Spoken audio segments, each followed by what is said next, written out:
Boa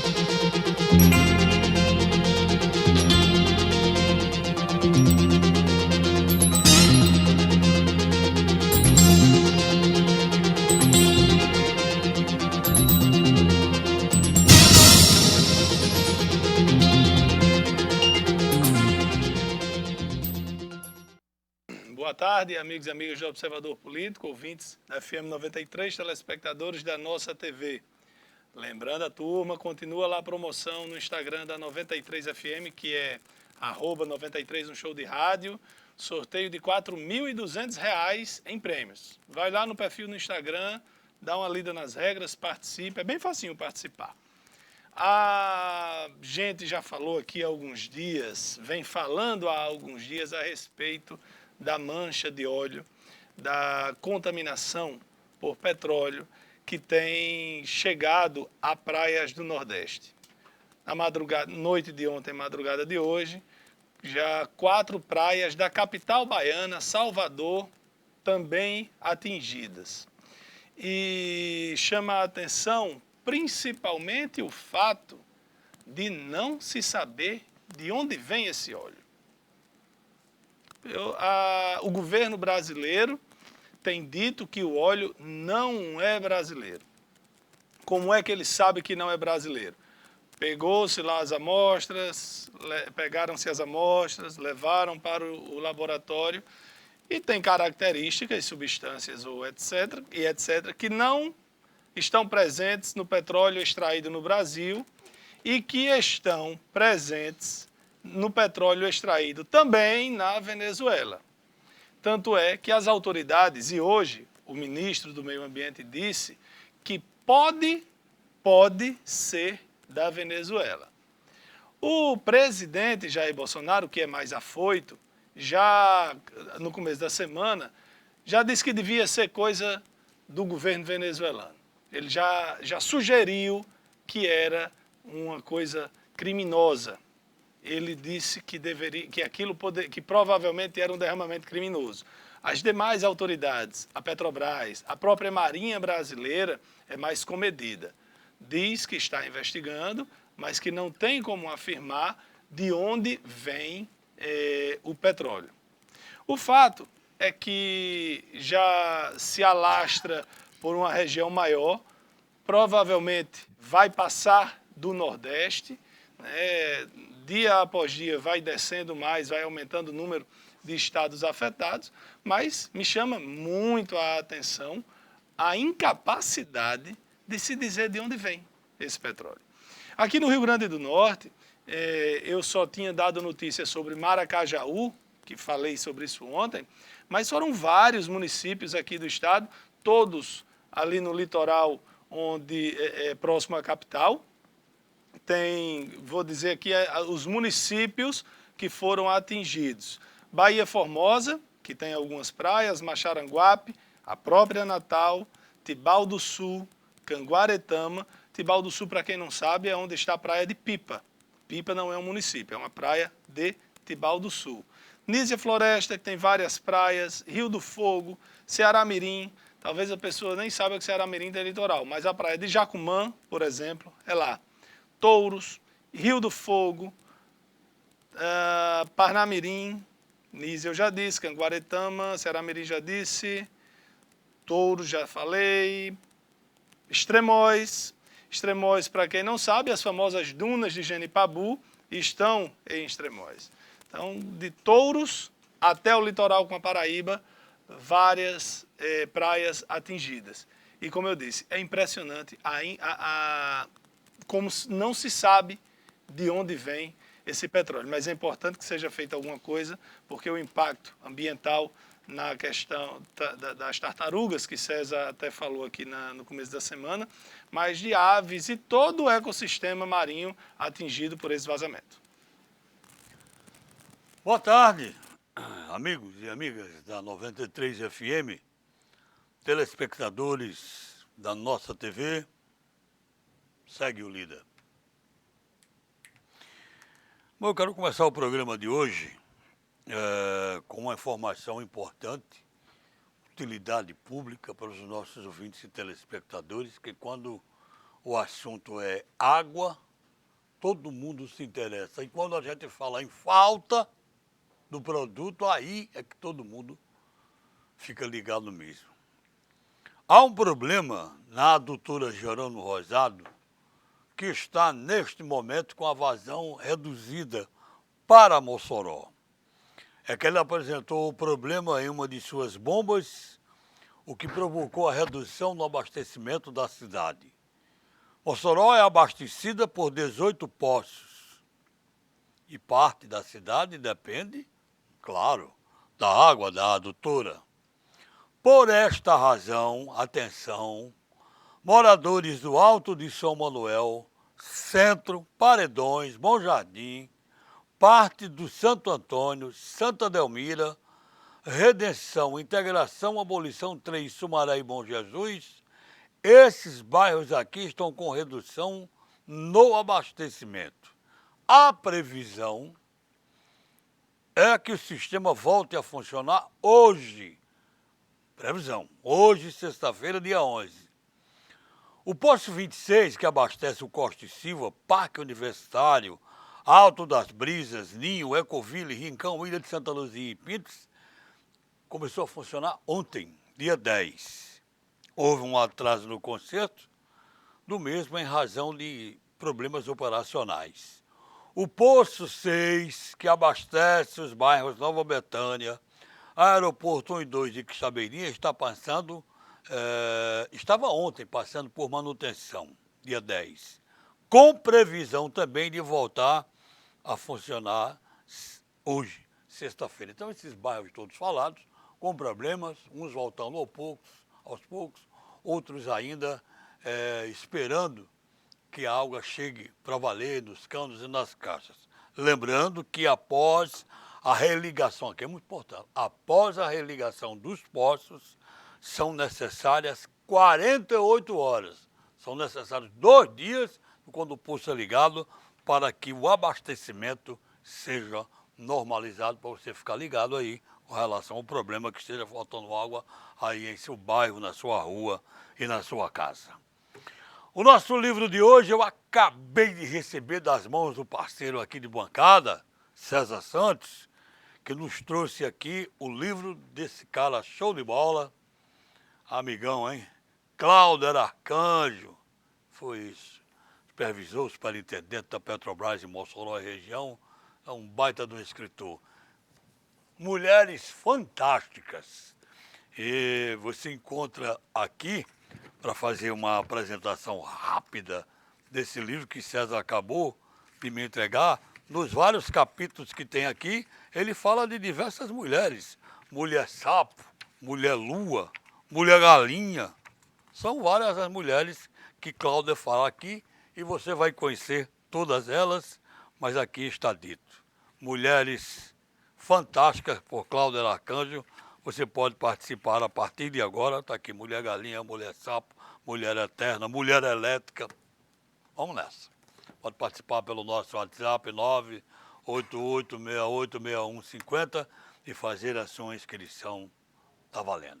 César, boa tarde. Boa tarde, Edmundo. Boa tarde, amigos do Observador Político. O Sindicato dos Trabalhadores da Administração Direta do Estado do Rio Grande do Norte, através das suas redes sociais, noticiou um movimento de protesto contra salários atrasados para o dia 1º de novembro, agora que se aproxima. Neste dia, esse movimento de protesto que o SINSP está preparando marca um ano de salário atrasado do mês de novembro. É provável que o protesto se repita no dia 1º de dezembro e pode também se repetir ao longo do mês de dezembro, isso para marcar um ano do salário atrasado de dezembro de 2018 e um ano do 13º salário atrasado de 2018.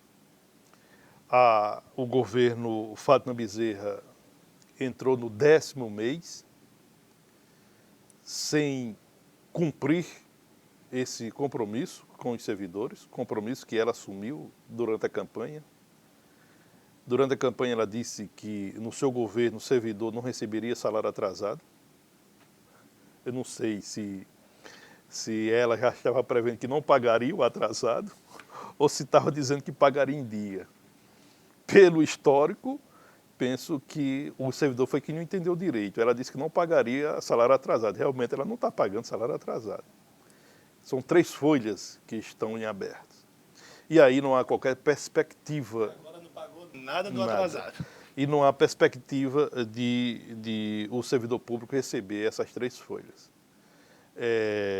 A possibilidade que a governadora Fátima Bezerra levantou no início do seu governo, em janeiro deste ano, quando, para justificar o engavetamento dessas 3 folhas, ela prometeu, não só em discurso, mas também em audiência com o Fórum Estadual dos Servidores, que todos os recursos extras que entrassem nos cofres do Estado seriam utilizados para pagar salários atrasados. E ela não vai cumprir isso. Por quê? Porque os recursos extras que vão entrar agora em dezembro, garantidos 123 milhões da venda da conta única do Estado, e possibilidade de entrar 320 milhões da seção onerosa do pré-sal, esses recursos o governo vai utilizar para pagar o 13º salário de 2019. Porque se não utilizar esses recursos, a governadora não paga o 13º salário de 2019. E ela não quer fechar o primeiro ano de governo, além de não pagar salário atrasado, atrasar a folha de 2019.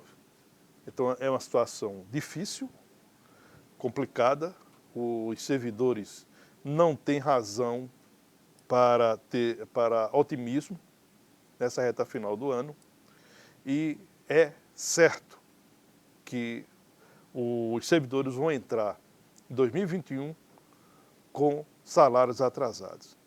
Portanto, essa primeira missão que a governadora disse que era a prioridade do seu governo, prioridade número 1, não haveria outra senão esta, a governadora não vai cumprir. Os servidores vão terminar o ano com salários atrasados. E aí a gente torce aqui, pelo menos, que os recursos da seção onerosa possam ser liberados ainda este ano. Não há essa certeza. Não há essa certeza. Em Brasília, alguns parlamentares têm comentado que o dinheiro da seção onerosa talvez só chegue nos cofres de estados e municípios no início de 2021. Perdão, no início de 2020, ou seja, no próximo ano. Isso ocorrendo, aí será uma loucura total, será um desastre completo, principalmente para o servidor público, que anda sofrido. O servidor público não recebe salário em dia desde janeiro de 2016. Nós estamos caminhando para encerrar 2019. Passou o governo Robson Faria, temos 10 meses do governo Fátima Bezerra e os servidores continuam castigados. Infelizmente, as notícias não são otimistas. A gente lamenta principalmente porque não há nenhuma mudança no governo que você diga assim, não, tá caminhando aqui, vai economizar acolá, vai cortar, então vai juntando e vai ter como resolver. Mas não se vê absolutamente nada disso. Inclusive o discurso, né, Lairinho? Porque a gente recorda que o discurso de Robson Faria para pagar salário atrasado, ele disse que ia para Brasília para tentar recursos federais através de empréstimo. Na época era um empréstimo de 800 milhões de reais, que ele voltou de Brasília culpando a bancada federal do Rio Grande do Norte, quando na verdade o Rio Grande do Norte não estava com poder de endividamento. Era o próprio Estado que não tinha condições, como de fato não tem. E agora o discurso da governadora é o mesmo. Vai para Brasília através de recursos federais para pagar salário atrasado. E a parte do Estado não está sendo feita. A governadora não fez nada, como Robson Faria também não fez nada. Robson até tentou, e aí nós temos que reconhecer isso. Ele até tentou um pacote, né, para enfrentar essa crise, um pacote antipático, mas como era ano eleitoral, a Assembleia Legislativa vetou de 17 pontos desse pacote, a Assembleia vetou 11.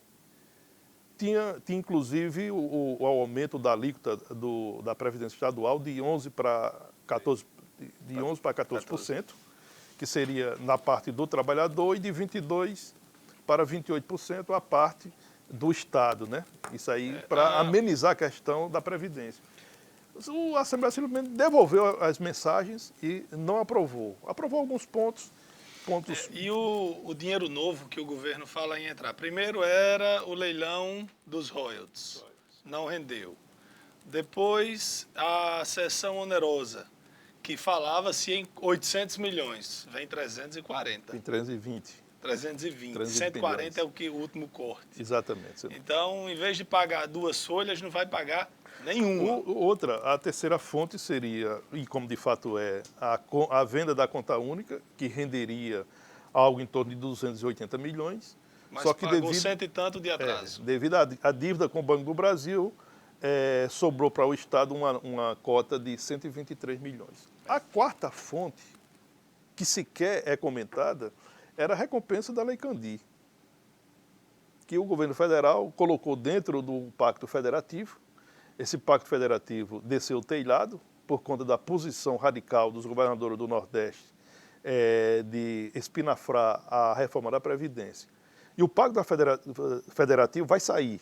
Há um acordo para isso, só que ele será menor do que a necessidade dos estados. Por quê? Porque, principalmente no Nordeste, os governadores formaram uma frente de oposição ao governo federal e de uma posição, de certa forma, radical. A resposta vem dessa forma. É muito ruim para o Rio Grande do Norte, por exemplo, um estado quebrado, reconhecidamente quebrado, que não tem condições de andar com as suas próprias pernas. Se o estado do Rio Grande do Norte, vamos repetir aqui o que a gente tem dito nesses últimos 10 meses, não fizer aliança administrativa com o governo federal, os nossos problemas não serão solucionados.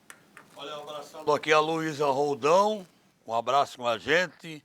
Nosso amigo aqui está pedindo para divulgar a programação da festa de Nossa Senhora Aparecida no Conjunto Redenção, amanhã, dia 12, às 9 horas, missa das crianças, e às 17 horas, procissão e missa de encerramento. Há mais de uma semana estamos sem água aqui. É João Alencar do Alto São Manuel. Acho que o seu bairro aí, sua rua está incluído no que a gente falou aqui na abertura. Ele diz, bom, a Coserno, depois que foi privatizada, acabaram os problemas com a falta de energia. Vamos fazer um teste agora com a Caerne. Eu aproveito para dizer que amanhã... Se esse teste sair. Essa privatização da Caerne faz tempo, não é? Bom, amanhã, feriado, dia de Nossa Senhora Aparecida, que é também dia das crianças, não funcionam os bancos, porque também é sábado, as repartições públicas, sábado, comércio tudo fechado. Agora, com um detalhe, amanhã os supermercados vão abrir normalmente durante todo o dia, foi a informação que recebemos hoje. Então, feriado, mas o supermercado está lá para você fazer Edmundo, compras. que lojas podem abrir.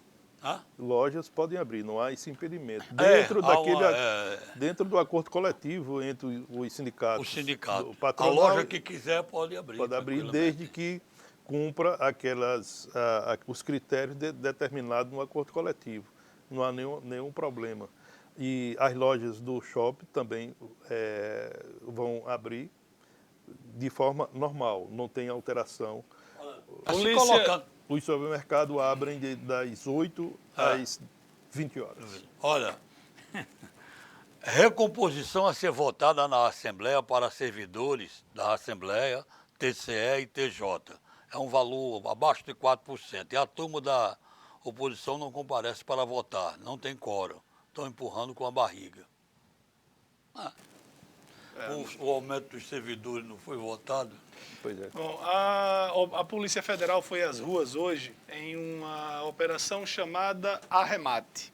E o alvo principal é o ex-presidente da República e atual senador, Fernando Collor de Mello, que sofreu impeachment, foi afastado lá no início da década de 90, passou muito tempo fora da política, Em voltou, 29 de setembro de 1992. continuou reinando lá pelas Alagoas, continua reinando lá pelas Alagoas, e o que a Polícia Federal diz é o seguinte: entre os anos de 2010, 2011, 2012 e 2016, o ex-presidente estaria, né, não é uma acusação formal, estaria envolvido na compra de imóveis através de laranjas em leilões da justiça.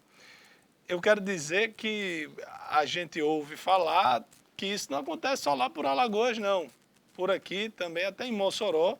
E como é que acontece? Tem um leilão da justiça, quando o imóvel vai para o primeiro leilão, vai pelo preço avaliado, aí ninguém aparece, no segundo já é 50% do valor, e aí chega uma pessoa lá que diz que compra, não precisa comprovar de onde vem o dinheiro, compra pela metade e fica, e a pessoa ou recupera o imóvel,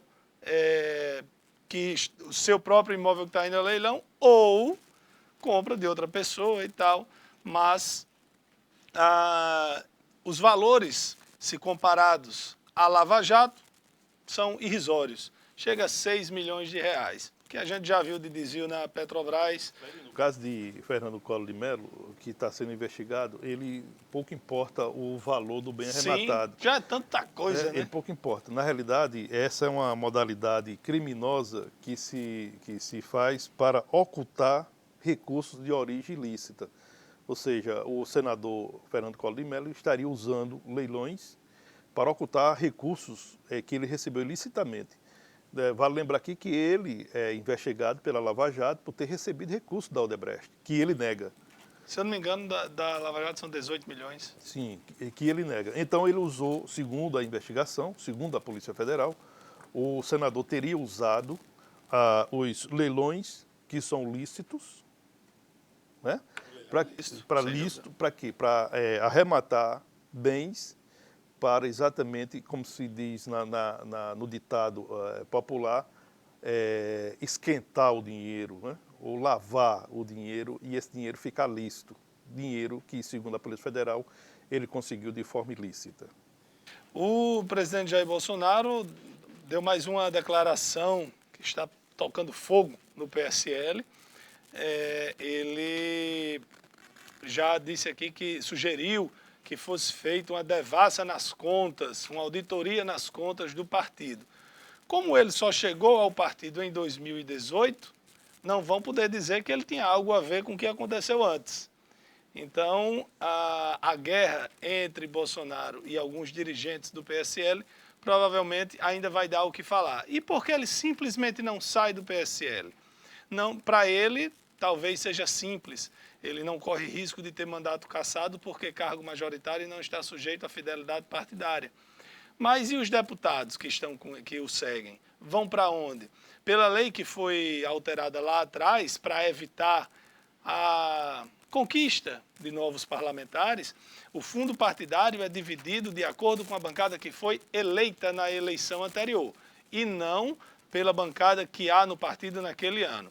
E para o próximo ano, o PSL, por causa da onda Bolsonaro que elegeu muitos deputados, o PSL vai receber perto de 1 bilhão, com B de bola, só de fundo partidário, sem contar o fundo eleitoral, que são 2 fundos que vão para os partidos em ano eleitoral.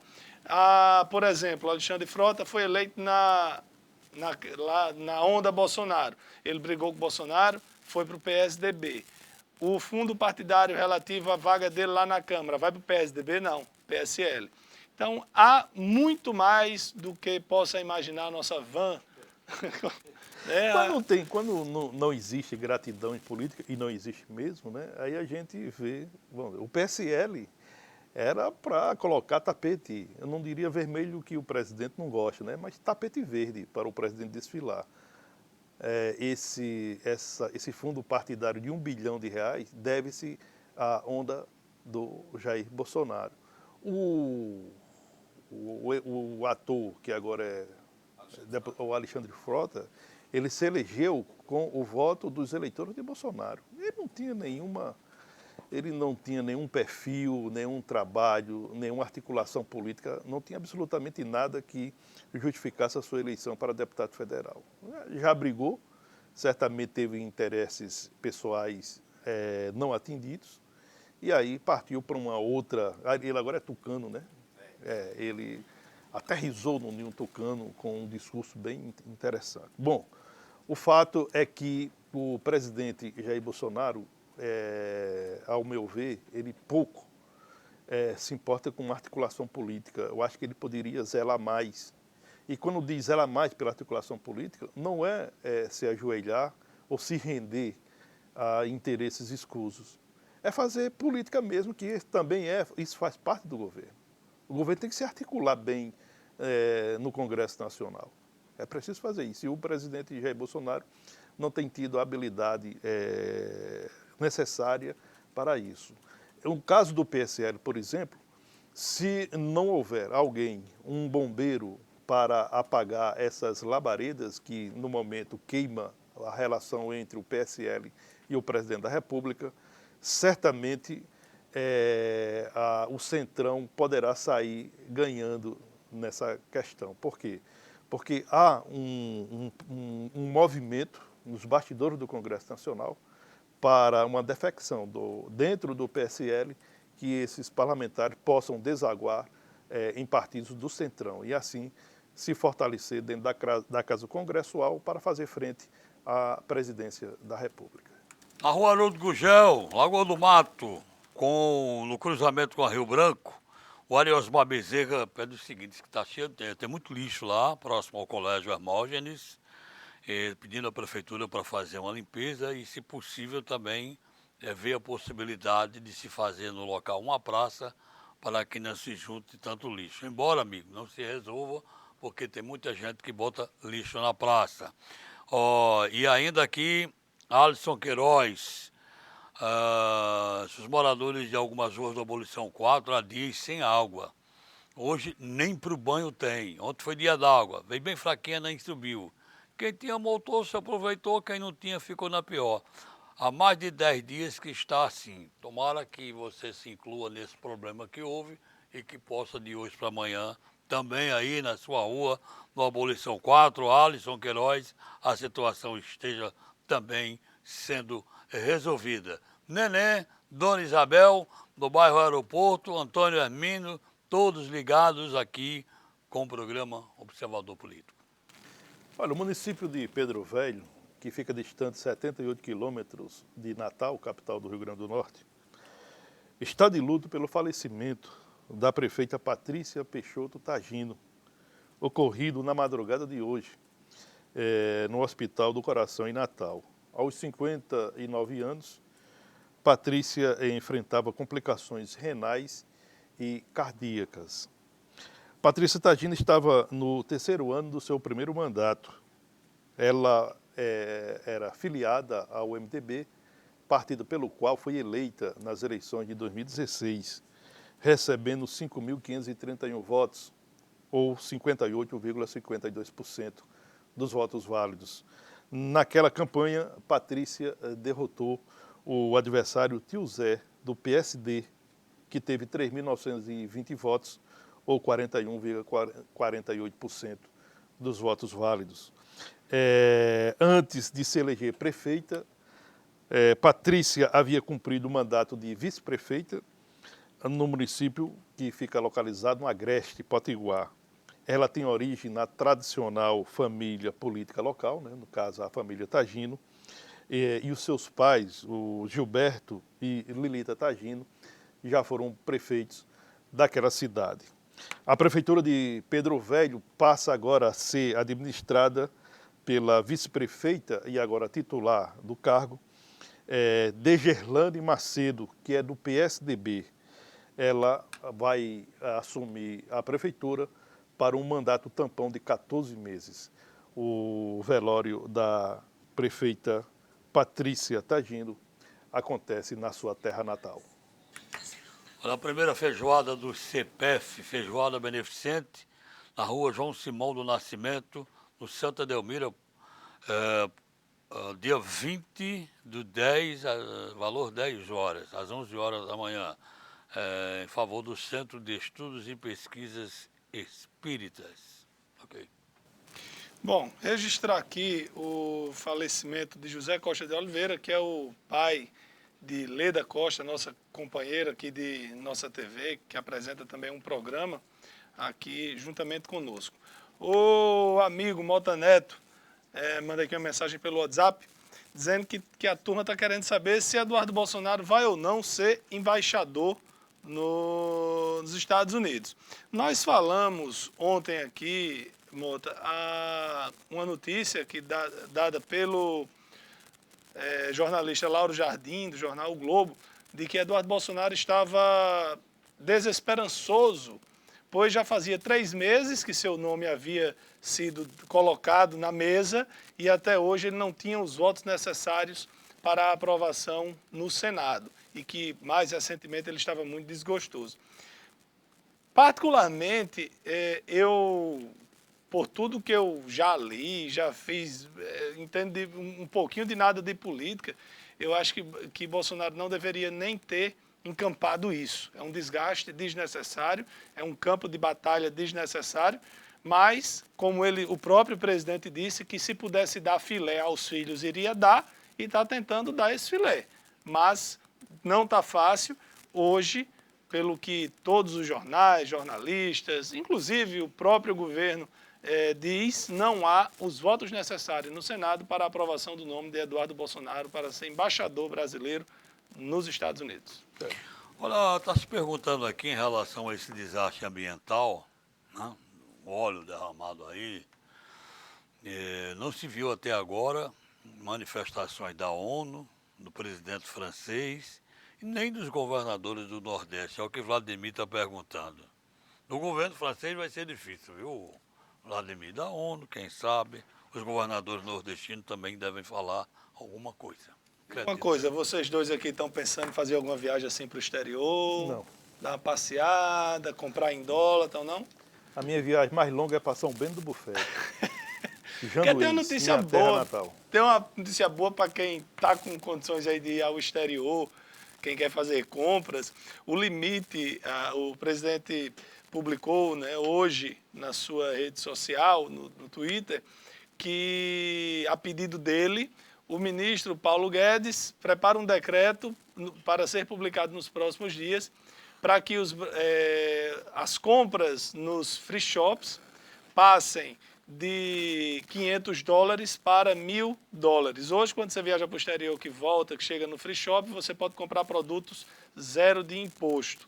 E o limite é de $500. Vai passar para $1.000. No caso de quem vai para o Paraguai, para o free shop nas divisas que não é de aeroporto, que não é por aeroporto, vai de $300 para $500, como é o caso, por exemplo, do Paraguai. O limite de compras vindas do exterior não se altera, continua em $500 porque com relação ao Mercosul, é uma regra válida para todos, então o Brasil não pode mudar. Mas, para quem está com condições aí de ir ao exterior e comprar em dólar, está aí uma boa notícia. Está vendo aí? Olha, nós estamos já chegando aí próximo da segunda quinzena de outubro, né?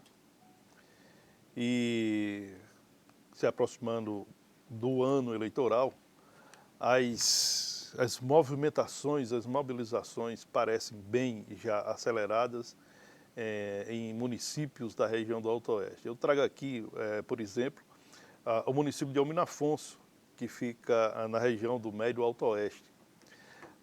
Essa cidade que vem aí há décadas comandada pela tradicional família Bel, que se sucede no poder, né?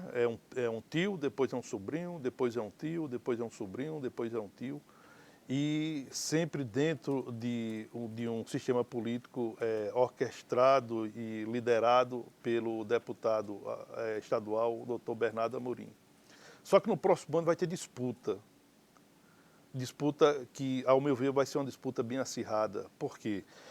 Porque surgiu do próprio apelo popular uma pré-candidatura, a pré-candidatura de Dr. Netinho. Dr. Netinho é um filho de Albino Afonso, que saiu para se formar em medicina e que está retornando à cidade de forma mais presente, né? E que agora o seu nome atende a um apelo daqueles que acham que chegou o momento de mudar.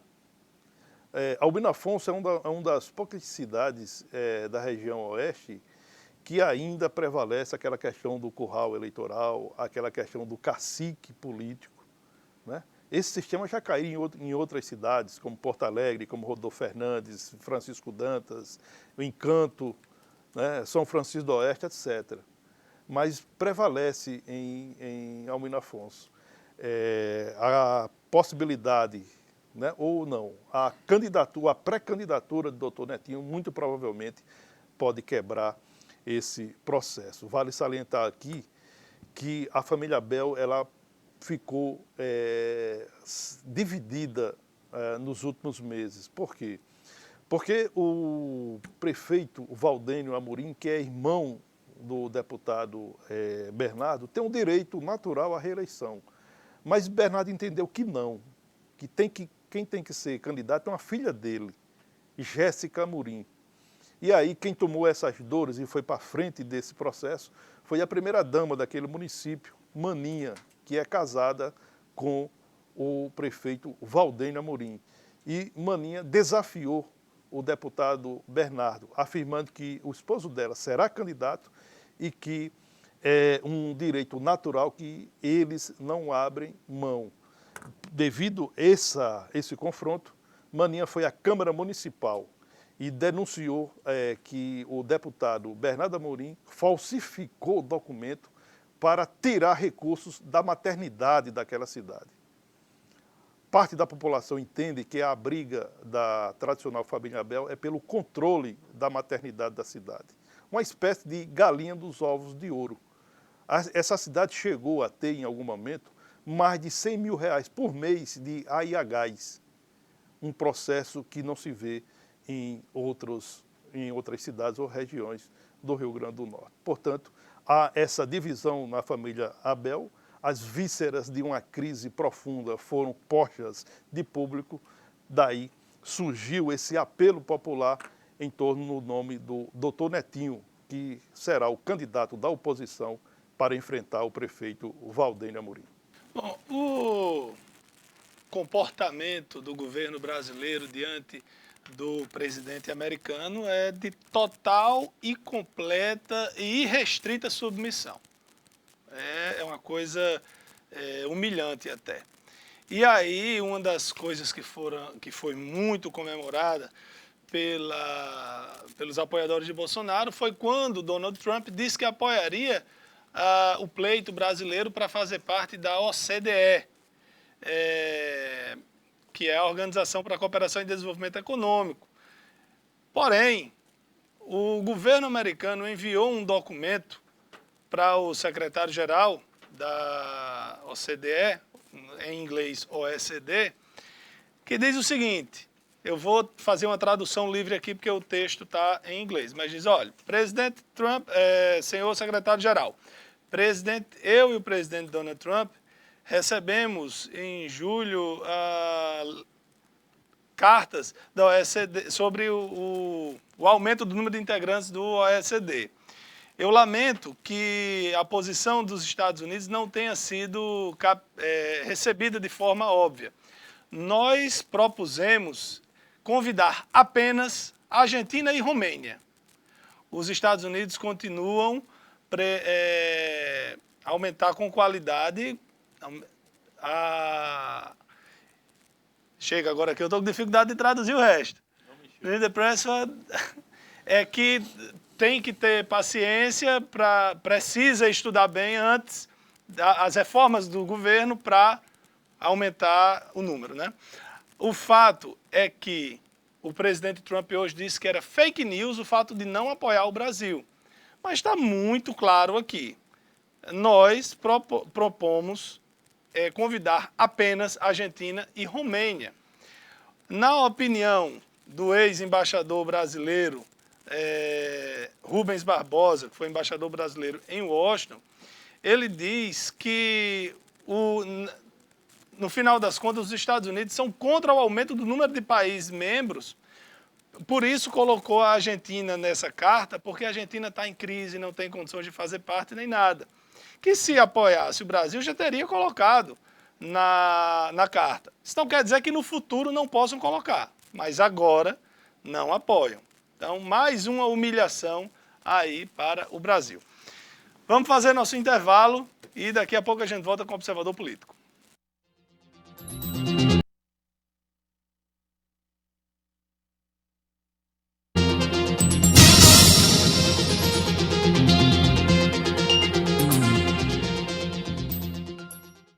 Olá, eu sou o Paulo, consultor de vendas da BrisaNet Telecomunicações. E hoje vamos falar sobre serviços para a sua empresa. Que a BrisaNet tem a melhor internet e fibra ótica, isso todo mundo já sabe. Agora, você também sabia que aqui oferecemos soluções tecnológicas para a sua empresa? Tem internet com Wi-Fi de alta performance, LAN-to-LAN, sistema de segurança, telefonia, móvel e fixa, VoIP, central PABX virtual e URAs inteligentes. Suporte avançado 24 horas, com atendimento personalizado, dentre outros serviços exclusivos. É a sua empresa mais conectada, segura e preparada. Eleve o nível do seu negócio e entre de vez para a era da ultravelocidade e conectividade. A solução para a sua empresa está aqui. BrisaNet, levando o mundo até você. Desfrute o sabor da felicidade nos momentos que pedem um gostinho doce ou para os momentos de sabor mais forte, marcante, porque até o dia mais comum se torna especial com o sabor certo. Desfrute Gelateria e Café. Todos os meses você investe seu dinheiro no trabalho da LBV. Todos os dias, a LBV diminui o sofrimento de famílias em situação de pobreza. Hoje você tem uma nova oportunidade de fazer o bem. Vamos juntos oferecer proteção a quem enfrenta a fome. Colabore lbv.org/diga sim. Olá, eu sou Carlos Gregório e todas as segundas-feiras eu estou aqui na nossa TV esperando por você. É o Cheguei Lá, um programa onde eu vou receber empresários, profissionais de sucesso, pessoas que são referência no seu ramo de atuação. Então sintoniza toda segunda, 8 da noite, aqui na nossa TV. Histórias que inspiram. É o Cheguei Lá. Espero por você.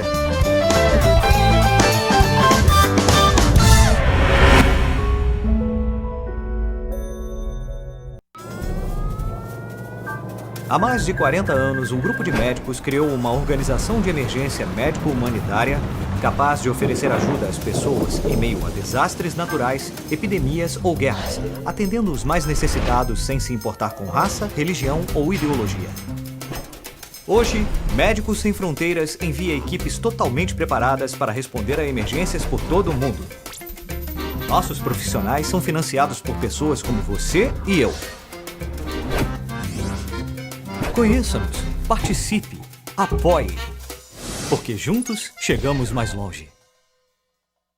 SAMU 192, boa tarde. Oi, o que aconteceu na cidade aqui na rua? Tem gente ferida. O 192 do SAMU não é para brincadeira. Uma ligação falsa atrapalha nosso trabalho e pode custar a vida de outras pessoas. Não passe trote nem congestione a linha. Só chame o SAMU em caso de emergência mesmo. Fale com seus amigos e o pessoal de casa sobre o uso correto do 192 e seja um defensor da vida junto com o SAMU. Velocidade, cobertura, estabilidade e maior taxa de upload você encontra na internet TCM Telecom. São 100 mega por menos de R$3 ao dia. E mais, você ainda pode montar seu pacote de TV e internet de acordo com a sua necessidade. Para saber mais, mande mensagem para o nosso WhatsApp 987775638. TCM Telecom, sempre à frente com você.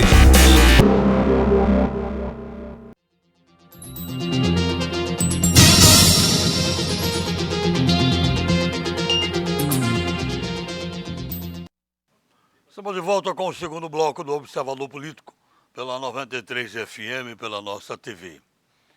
A próxima semana vai acontecer um grande evento aqui em Mossoró, denominado de CECITEX, 15ª Semana de Ciência, Tecnologia e Extensão do Instituto Federal do Rio Grande do Norte, o IFRN. Os 22 campi do IFRN estarão na cidade para a apresentação de trabalhos em diversas áreas. Nós estamos recebendo aqui, agradecendo ao amigo Alexandre, que nos trouxe até aqui, o diretor geral do IFRN, Campus Mossoró, Jailton Barbosa dos Santos, que começa conversando com a gente. Jailton, boa tarde, obrigado por estar aqui conosco, falando da magnitude deste grande evento denominado CECITEX, na próxima semana aqui em Mossoró. Boa tarde, professor. Boa tarde, Edmundo, boa tarde, Lairinho, César, telespectadores do Observador Político. É uma satisfação estar aqui participando mais uma vez desse programa muito assistido na nossa região. Dizer que o Instituto Federal do Rio Grande do Norte, né, tem a satisfação de estar realizando a nossa 5ª CECITEX, porque esse evento já aconteceu em outras cidades onde nós temos unidade, e dessa vez estamos sediando em Mossoró, com uma programação vasta, né, que vai desde a parte de amostra tecnológica, Olimpíada de Robótica, Prêmio Empreendedor, porque aí vem a parte de inovação, Mostra de Artes, que vai acontecer no Teatro de Zui Rosado, e esse ano também com a novidade na Estação das Artes, né? Nós vamos fazer todo o evento na Estação das Artes, apenas uma pequena parte dele, que é o Empreender, a parte de minicurso de oficina, ocorrendo no campus Mossoró do IFRN. A demais da programação, ela vai ser na Estação das Artes e no Teatro de Zui Rosado. No caso, o IF, os participantes desse... Tem alguma coisa a ver com aquelas Olimpíadas que tem tanto aluno do IF que vence e vem mostrar, ou é só interno daqui, só coisa nova que está sendo feita agora? Nós temos a participação de estudantes com seus projetos dos 22 campi do IFRN, né, que estão espalhados em todo o estado do Rio Grande do Norte.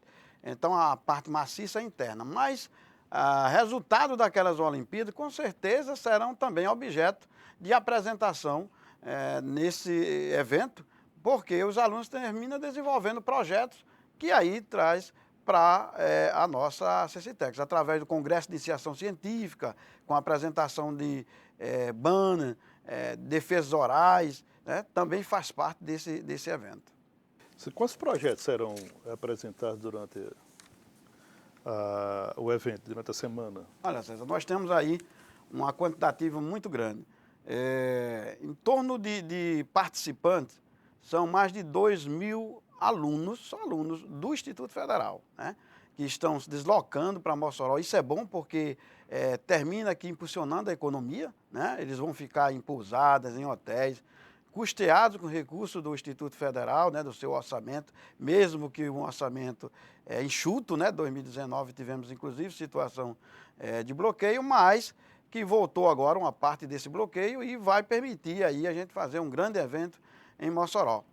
E, obviamente, nós temos o público inscrito externo, que é para fazer minicursos, oficina, que aí são mais de 3.000 pessoas, tá? Fora os 2.000, obviamente, que é só estudante do Instituto Federal. Aí vem também os professores, técnico administrativo, que virão de outros campos acompanhando as delegações. Esse é o 5º ano que acontece o CECITEX. Isso. É isso? Já teve em Santa Cruz, Parnamirim, Caicó, Natal, esse ano em Mossoró.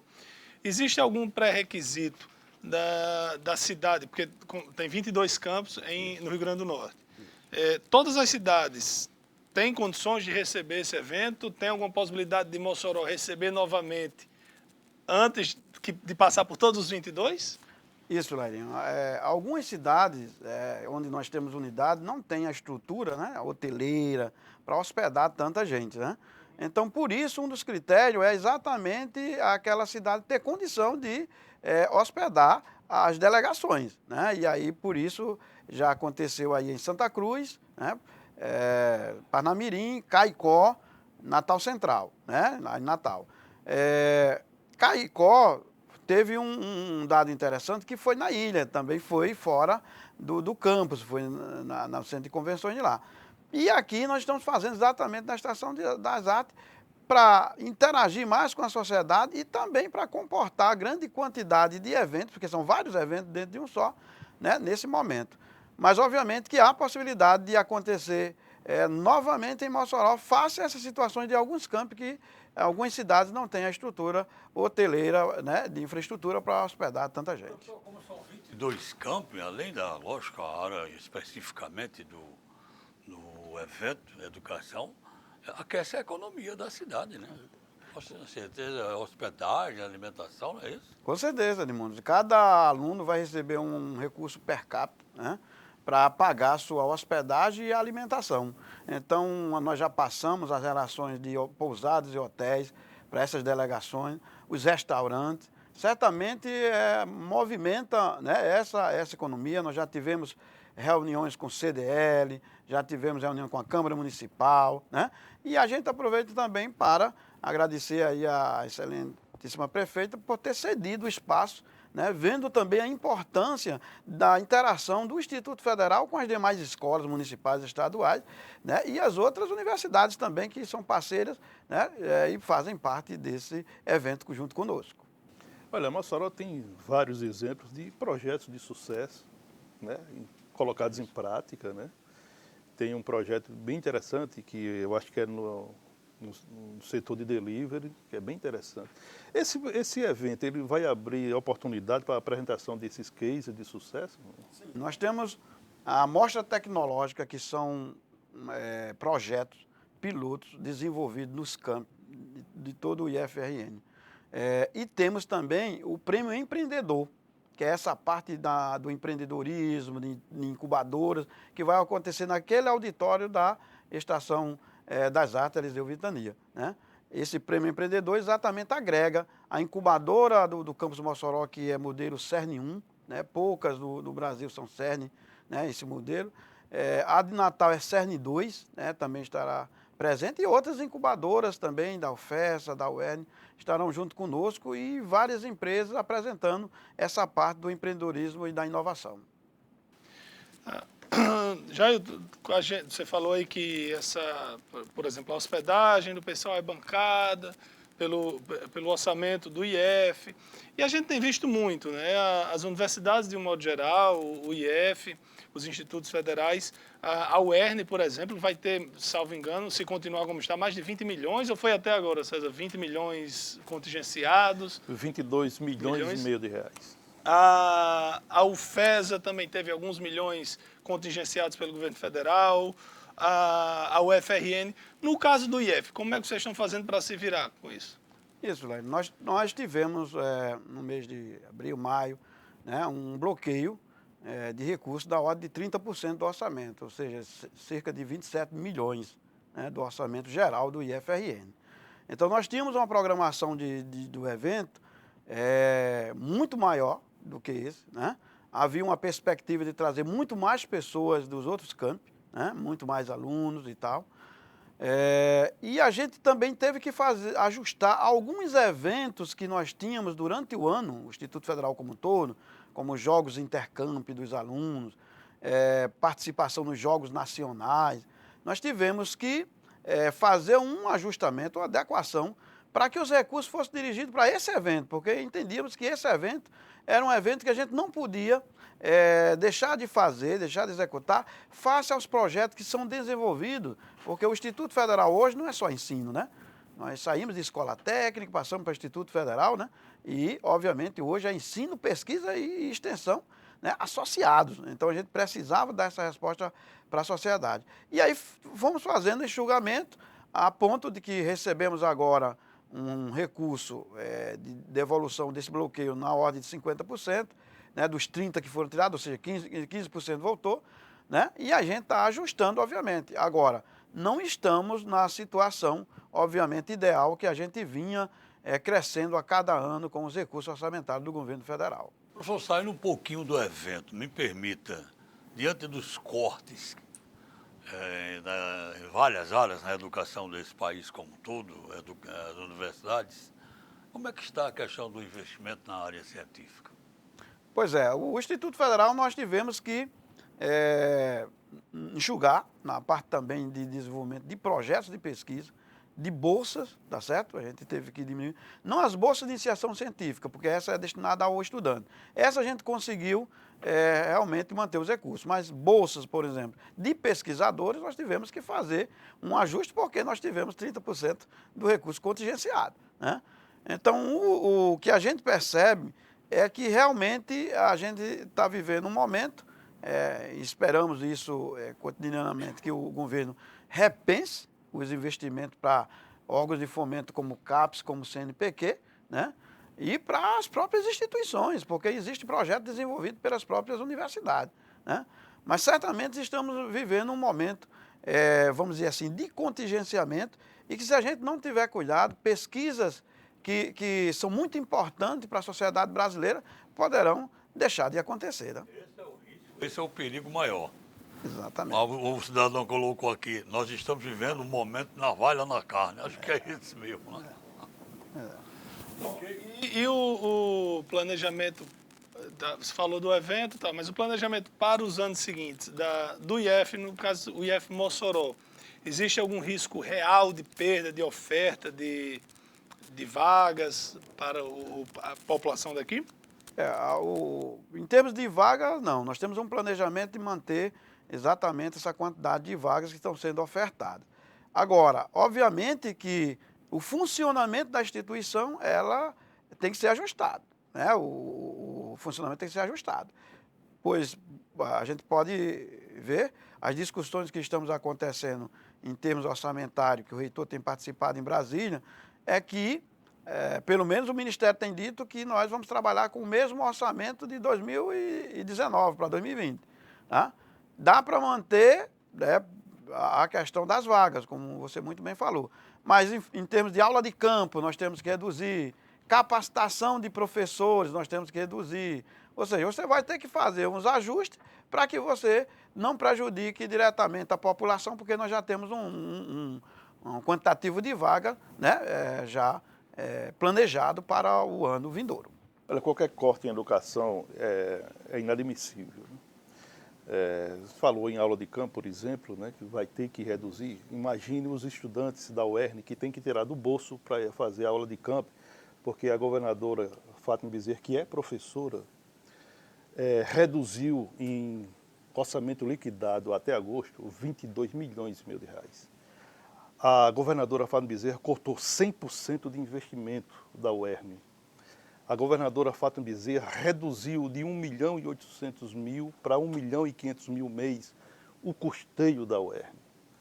Então, os alunos da UERN, para fazer aula de campo, têm que tirar do bolso para contratar o transporte, porque a instituição não tem recursos para bancar isso.